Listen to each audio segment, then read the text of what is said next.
Assalamualaikum warahmatullahi wabarakatuh. Perkenalkan, nama saya Nadira. Saya dari kelompok 2. Di sini saya akan menjelaskan mengenai sosiologi. Sosiologi berasal dari bahasa Latin yaitu sosio yang artinya kawan, sedangkan logos berarti ilmu pengetahuan. Ungkapan ini dipublikasikan pertama kali dalam buku yang berjudul Cross di Filosofi Positif, karangan Auguste Comte 1798 sampai 1857. Walaupun banyak definisi tentang sosiologi, namun umumnya sosiologi dikenal sebagai ilmu pengetahuan tentang masyarakat. Para sarjana, praktisi, atau ahli bidang sosiologi disebut sebagai sosiolog. Masyarakat adalah kelompok individu yang mempunyai hubungan, memiliki kepentingan bersama, dan memiliki budaya. Sosiologi hendak mempelajari masyarakat, perilaku masyarakat, dan perilaku sosial manusia dengan mengamati perilaku kelompok yang dibangunnya.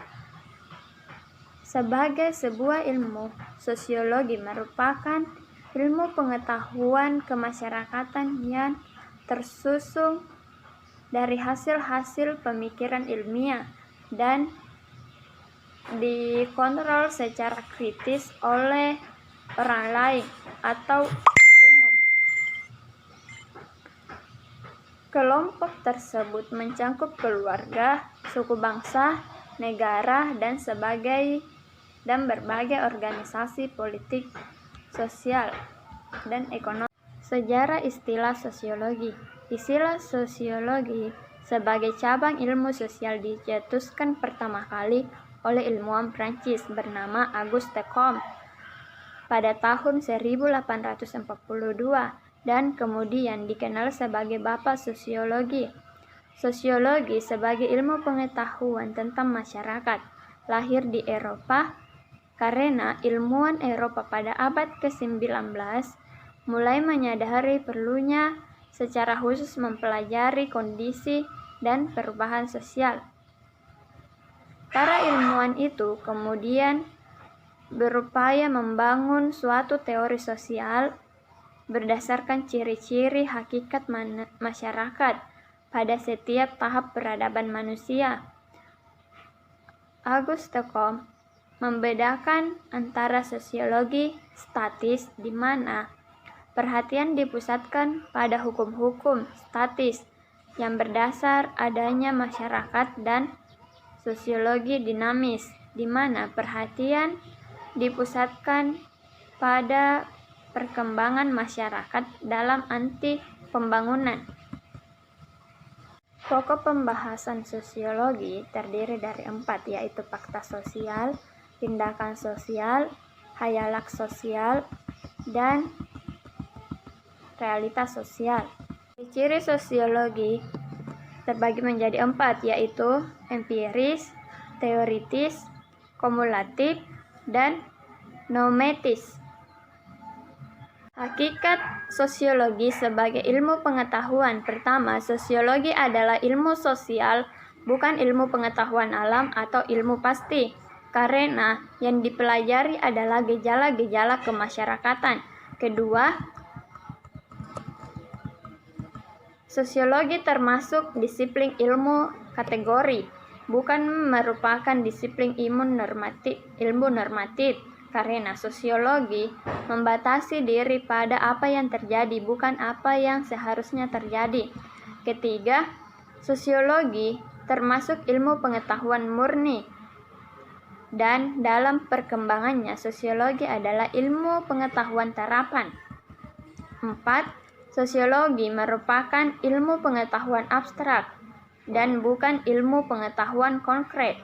Artinya, menjadi perhatian adalah bentuk dan pola peristiwa dalam masyarakat secara menyeluruh, bukan hanya peristiwa itu sendiri.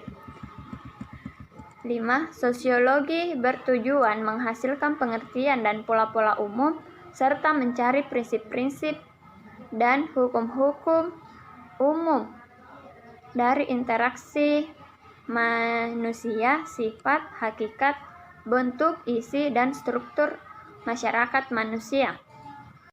Sosiologi merupakan ilmu pengetahuan yang empiris dan rasional. Hal ini menyangkut metode yang digunakan. 7.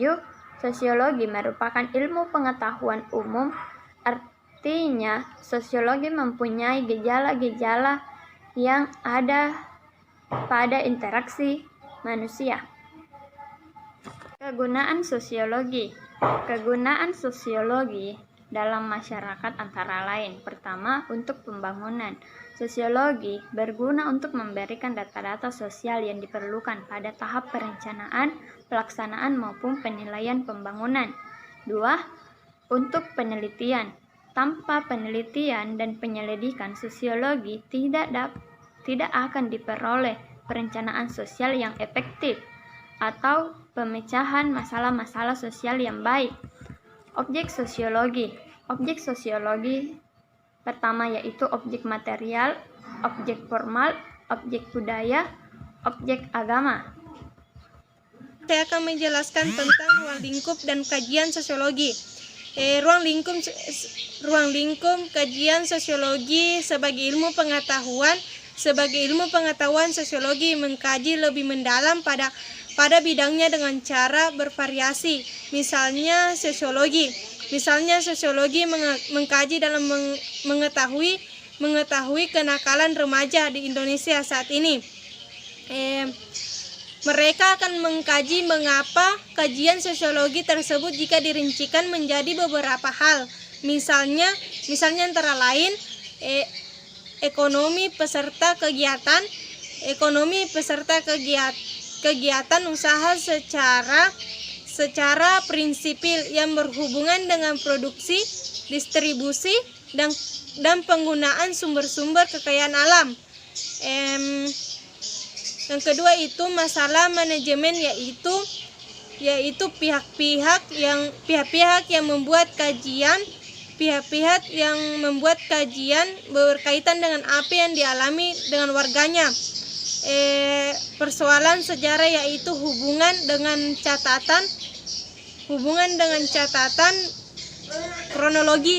kronologis misalnya usaha kegiatan manusia peserta atribusinya yang tercatat dan sebagainya. Sosiologi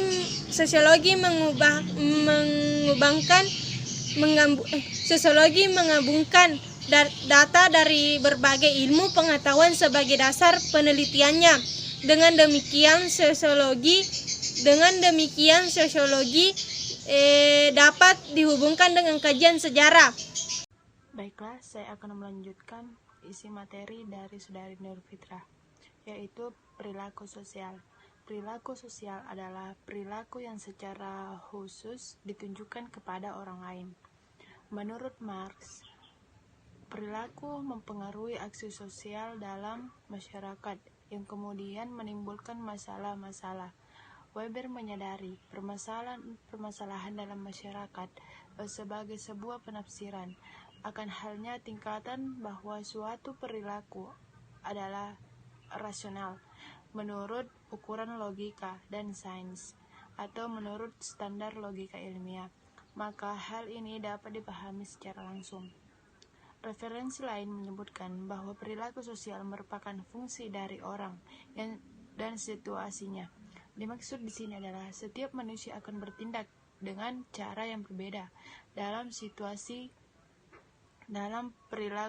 setiap perilaku seseorang, merefleksikan kumpulan sifat unik yang dibawanya ke dalam suasana tertentu, yaitu perilaku yang ditunjukkan seseorang kepada orang lain. A. Perilaku sosial individu.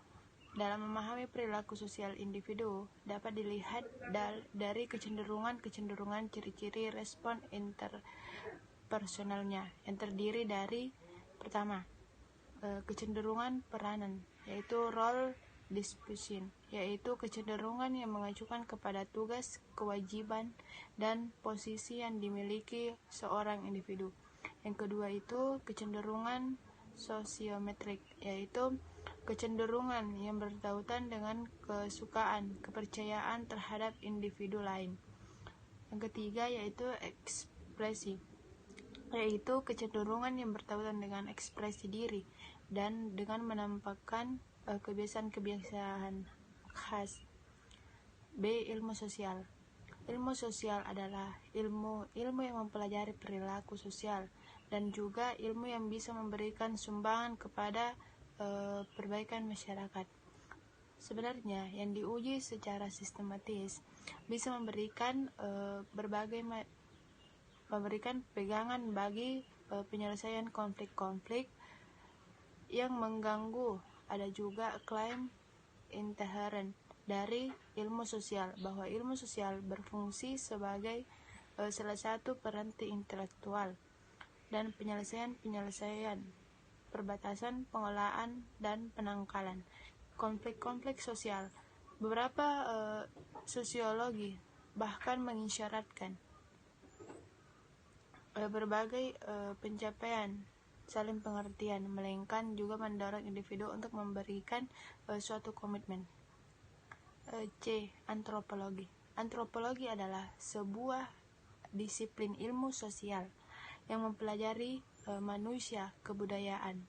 Menurut pendapat Meiners, kebudayaan berkembang dari kondisi yang liar menuju kondisi yang jinak, menjadi kondisi kebebasan dengan karakteristik konfigurasi sosial yang berbeda tiap periodenya. Antropologi mempunyai peran penting dalam ilmu sosial melalui kajian-kajian terhadap budaya tradisional, sejarah. Para antropologi mempunyai spesialisasi linguistik. Pada dasarnya antropologi bekerja mengungkapkan keganjilan dan perbedaan budaya dalam sejarah. Ekonomi adalah sebuah disiplin ilmu sosial yang mempelajari tentang kegiatan produksi manusia dan industrial. Adam Smith memposisikan ilmu ekonomi sebagai disiplin ilmu sosial yang mandiri. Pada abad ke-18, ilmu ekonomi merupakan pemaparan karakter ekonomi dengan dasar rasional sebagai kemungkinan motivasi sosiologi. Yang kelima yaitu geografi. Geografi adalah sebuah disiplin ilmu sosial yang mempelajari tentang lingkungan manusia di atas permukaan bumi. Alexander von Humboldt merupakan seorang profesor pertama dalam bidang geografi yang berpendapat bahwa lingkungan telah menyediakan beragam habitat untuk mengakomodasi beragam karakteristik manusia. Selanjutnya ilmu hukum. Ilmu hukum adalah sebuah disiplin ilmu sosial mempelajari tentang aturan-aturan dalam masyarakat. Saping berpendapat bahwa hukum lahir dari karakteristik tertentu dalam masyarakat. Karakteristik tersebut juga sesuai dengan perilaku, bahasa, dan konstitusi masyarakat bersangkutan secara universal. Tindakan simbolik timbal balik ketika hak dan kewajiban tercipta serta dibedakan. Tindakan formal seperti merupakan aturan sejati dalam hukum. Program yang disarankan Safiknya adalah kajian yang memperkokoh fakta-fakta sejarah aktual dalam hukum dan bersifat historis dan bersifat perbandingan. Selanjutnya ilmu politik. Ilmu politik adalah suatu ilmu sosial yang mempelajari tentang pemerintahan negara dan permasalahan negara. Selanjutnya psikologi. Psikologi adalah sebuah disiplin sosial yang mempelajari tentang perilaku manusia dan kesadaran ilmu jiwanya. Selanjutnya, Baiklah, di sini saya akan melanjutkan video dari Sri Mutmainnah. Di sini saya akan menjelaskan tentang komunikasi. Komunikasi adalah syarat terjadinya interaksi sosial. Hal terpenting dalam komunikasi yaitu adanya kegiatan saling menafsirkan perilaku dan perasaan yang disampaikan. Ada 5 unsur pokok dalam komunikasi sebagai berikut, yaitu 1. Komunikator, komunikan, pesan, media, dan efek. Selanjutnya, 3 tahap penting dalam proses komunikasi yaitu encoding, penyampaian, dan decoding. Faktor dasar terbentuknya interaksi sosial. Proses interaksi sosial yang terjadi dalam masyarakat bersumber dari faktor imitasi, sugesti, motivasi, identifikasi, dan empati. Imitasi atau meniru adalah suatu proses kognisi untuk melakukan tindakan maupun aksi seperti yang dilakukan oleh model dengan melibatkan alat indera sebagai penerima rangsang dan pemasangan kemampuan. Identifikasi adalah pemberian tanda-tanda pada golongan barang-barang atau sesuatu. Hal ini perlu, oleh karena itu tugas identifikasi ialah membedakan komponen-komponen yang satu dengan yang lainnya, sehingga tidak menimbulkan kebingungan. Sugesti adalah stimulasi yang diberikan seseorang individu kepada individu lain. Untuk sugesti diberikan yaitu untuk melaksanakan apa yang diberikan oleh seseorang yang menyugesti. Terus motivasi yaitu memberikan dukungan yang berupa beberapa macam, seperti dukungan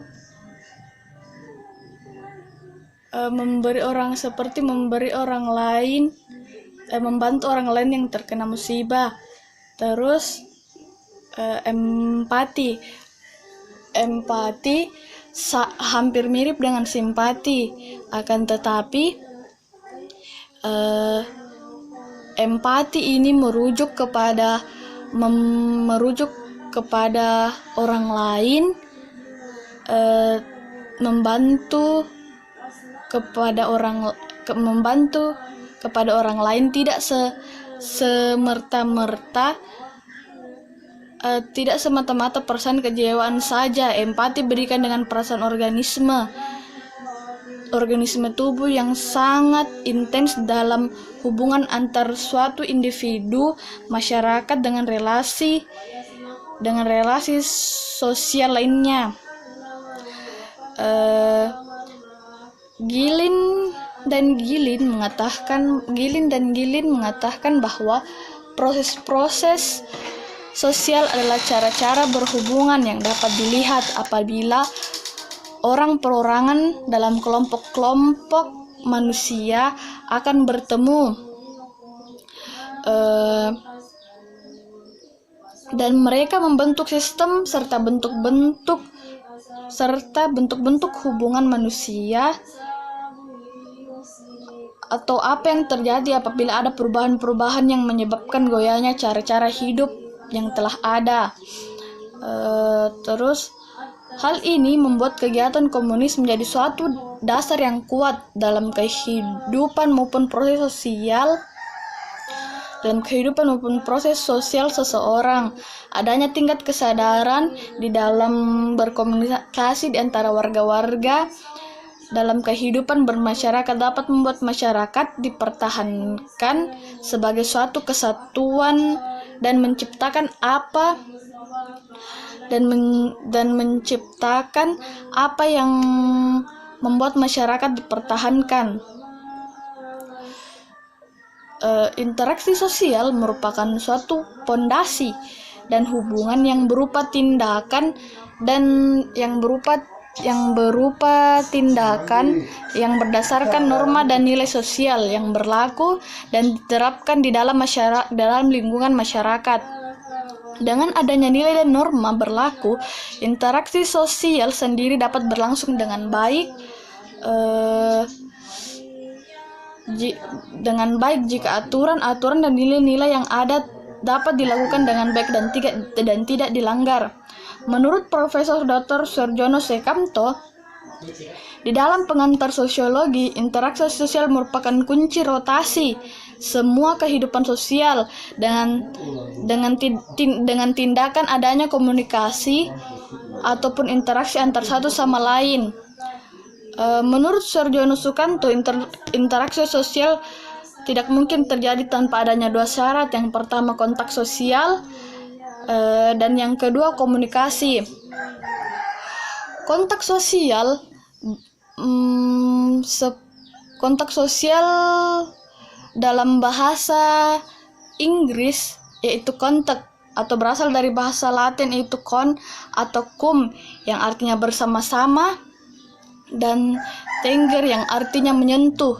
Jadi kontak berarti bersama-sama menyentuh. Dalam pengertian sosiologi, kontak sosial tidak selalu terjadi melalui interaksi atau hubungan fisik, sebab orang bisa melakukan kontak sosial dengan pihak lain tanpa menyentuh.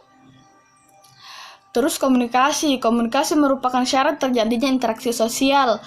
Hal terpenting dalam komunikasi yaitu adanya kegiatan saling menafsirkan perilaku dan perasaan-perasaan yang disampaikan.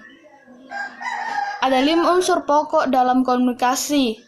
Pertama, komunikator, komunikan, pesan, media, dan efek. Itulah penjelasan dari saya. Assalamualaikum warahmatullahi wabarakatuh.